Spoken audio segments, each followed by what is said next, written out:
if you're listening to this podcast, that means you're probably into fitness, to do some sort of working out.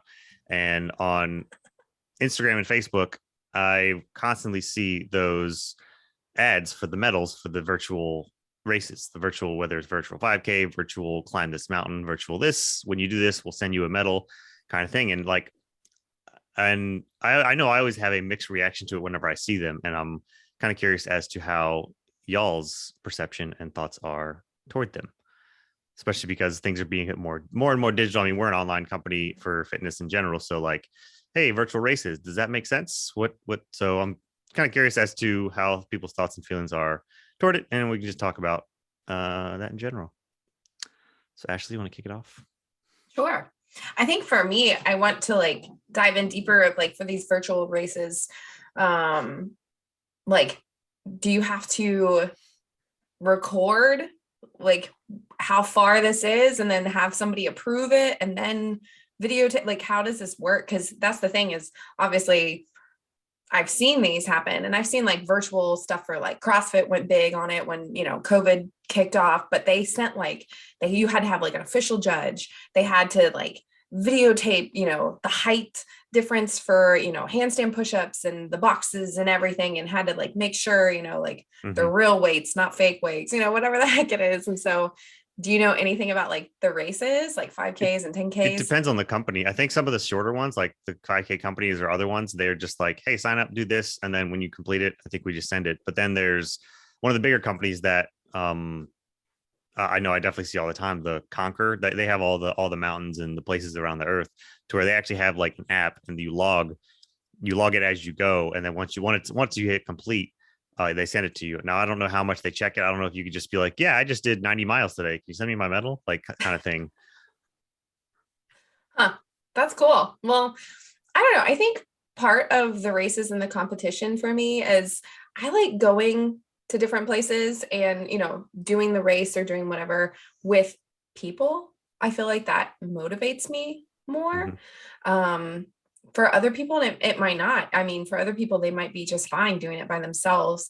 But I also think there's an aspect to it of taking you out of your own climate per se, or like let's say you're running around your neighborhood, for example, or something like that, and taking you out of that and putting you in a completely different spot and seeing if you can perform the same way that you perform, or maybe even better at, wherever you're training. And I kind of like that aspect, I guess, is what I'm saying. Like, I feel like to remove somebody and like put somebody else, I feel like you kind of find who's, I don't know, better because of doing that. I don't know. I don't think I personally would do a virtual event. I mean, maybe I like the competitive aspect of it, of, having someone next to me or in front of me that I'm trying to pass or something like that. And I feel like it's a lot of work. Like, if you're going to have to, video yourself or track yourself or whatever, that's cool about the app. I never knew about that, but yeah. Is it that much more work than tracking 200 or 300 workouts in a year? That's different. I don't know.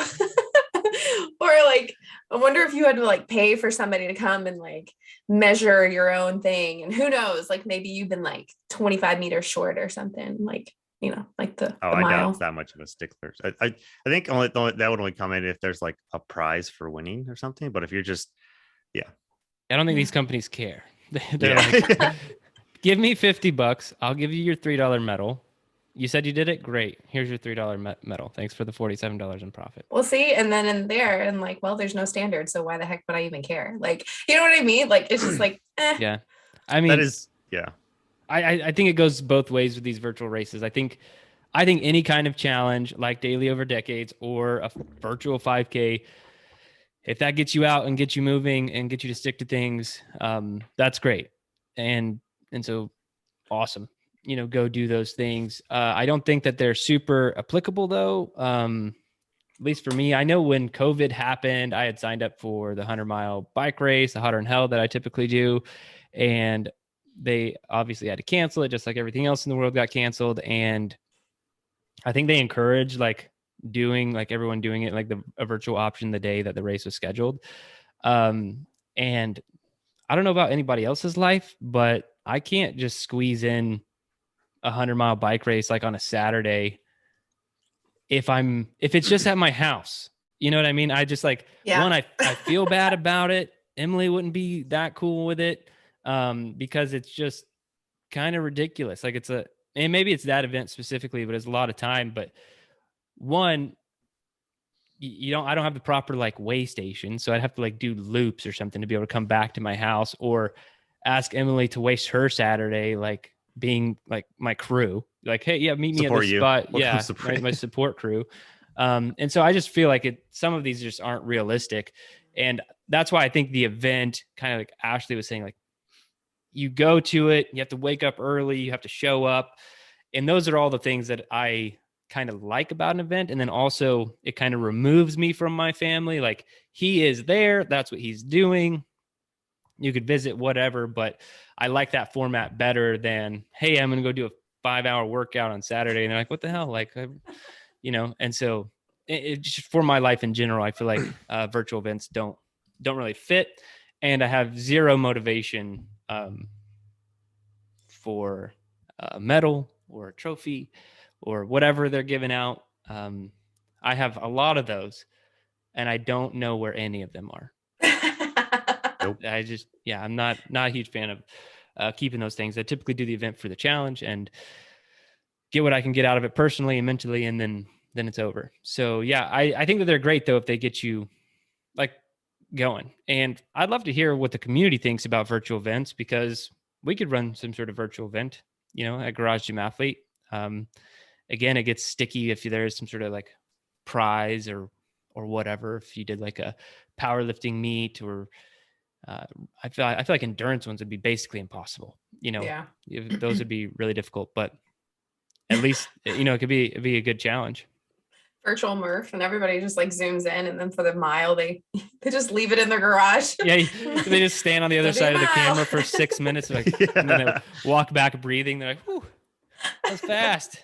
Yeah. Yeah. Whenever I see the ads, my initial reaction is always just like, oh, okay, so we're just gonna buy a medal, and then it looks cool. It's the cool medal. Buy a medal. Yeah. And I mean, like when we're talking about, I think on the 5K side of it, like the lower end, like why? Because I just looked at one of the sites and it's $30 for like a 5K medal. I'm just like, I literally run a 5K or even a 6K every week. Like, yeah. I don't need to pay $30 to do free it. Right now. I know. Yeah. And I know some people, not everybody is very all that active, I heard that the Couch to 5K, I think people, from what I've heard, love. It's just like a very progressive program where you start to just walk and then walk, jog, and do something like that to warm up to your 5K, and then have it like an actual physical 5K in your hometown lined up for you, 6-8 weeks down the road if you need to work towards something, because then you can't move that date. You have to show up to that date and do it. I know personally, if I didn't have you guys to do that Spartan race, no way in hell I was doing that. And that was just miserable. And now when I ask, you guys just have excuses. So just yeah, because you put us through it. Now we're like, screw that. Yeah. What weekend is it? It's this weekend. You're like, oh, I'm busy. I'm like, actually, I was wrong. It's this weekend. You're like, busy that one too. Yep, so busy. Look how that worked. No. Well, and then now y'all are talking about like 24-hour races where you lose sleep. I'm like, I'm not talking about those. Joe's talking about those. Okay, well, it's a relay, so you run for like 30 or 40 minutes and then you rest for like 4 hours. So like, it's not that bad. Anyway. So then, so those shorter ones I think are kind of dumb, and that's my initial reaction. And then the other side of it is, it's if it gets you moving and gets you motivated, you should do it. But I think you need to put the line pretty much farther down and make it like an actual harder attainable goal. And some of these, like the Conquer website, they have anywhere from like 20 miles as their lowest to like hundreds or even 1,000 miles for like the really, really big ones. And so you can choose any of these. And while I still think that's good to have these big goals, like there's no time frame on it. So if you were to do those, I think you need to have something to push you some sort of time frame. If you do a 90-mile one, but you're only doing like 2 miles a week, like, yeah, you're going to eventually get there, but did you actually work hard to do it?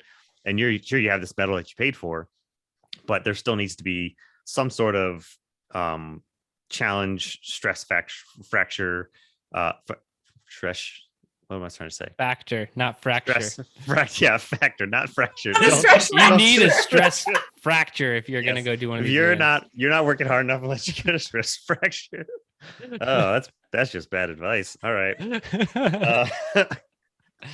So anyway, and if you were to do these, I think it could be cool because okay, if you give your long distance, give your timeline, and then on this day you can get like small community groups that you're all kind of tracking each other. So I think that would be fine if it gets you moving, gets you out to, as long as it's making you be out of your comfort zone to a certain extent, and you can see certain places and stuff. I just clicked on the Kilimanjaro one because I've actually been and climbed Kilimanjaro. Not a flex or anything. Well, brag. That was totally a flex.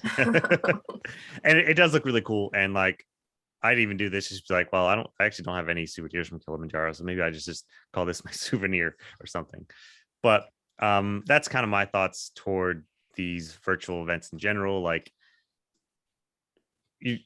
for a lot of them, you're just paying money for a medal, and that's cool. But I think you need to have a physical event if you can, to just do to like lock it in, to make you do it, make you uncomfortable, to push you. And then if you do these longer ones, these virtual ones, then still have something to push you, whether it's other people or an actual time deadline to these long distances, saying, okay, I think I can achieve this 60 miles in 2 months. Oh, okay. So that's, math it out. And then that's what I'm going to do 2 months. And if not, then, maybe I'll start over or something like that.